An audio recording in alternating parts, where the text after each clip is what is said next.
Hey YouTube, I've been wanting to do this video for a while, just didn't have time. This is my 2019 Honda Pilot. It replaced my old Toyota 4Runner. And I'm doing this video because you see the running board down here. Well, this didn't come with the car, so I bought it because my 4Runner was pretty high and it came with factory running boards. Honda, the newer cars, they're not gonna give it to you.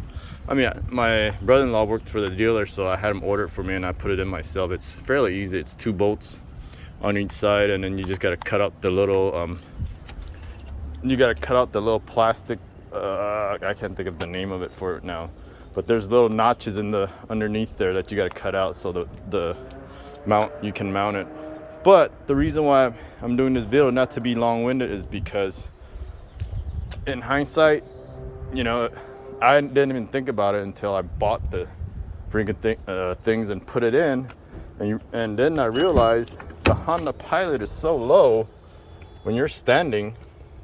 I mean, this is all you have to do, unless you, like, 4Runner is a little bit taller. I never realized that, never paid attention to it.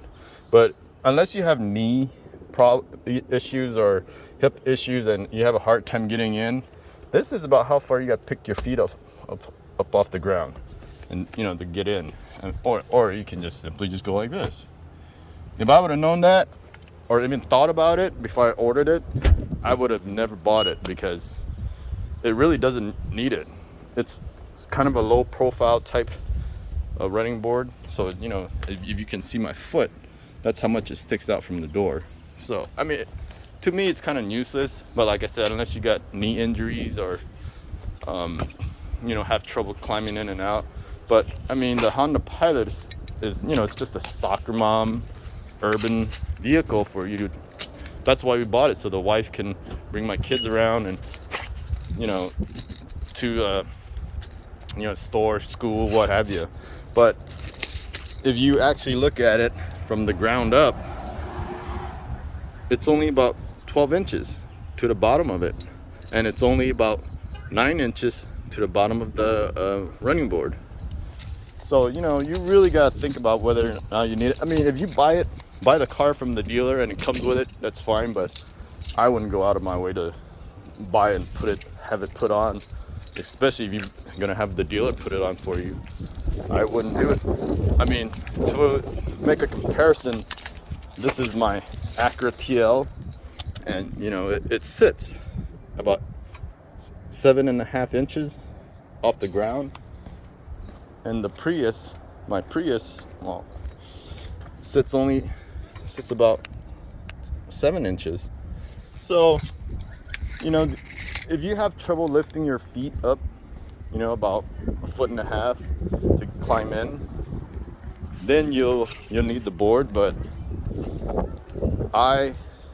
if I would have thought about it or put any thought into it, it was just kind of a thing, because like I said, my 4Runner had running boards, and I just say, oh, I need running boards, and bought it and put it on. Once I put it on, I realized that the car is so freaking low that you don't need it.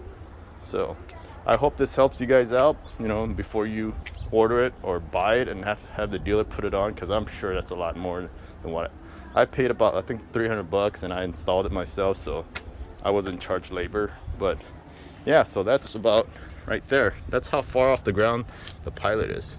It's not very far.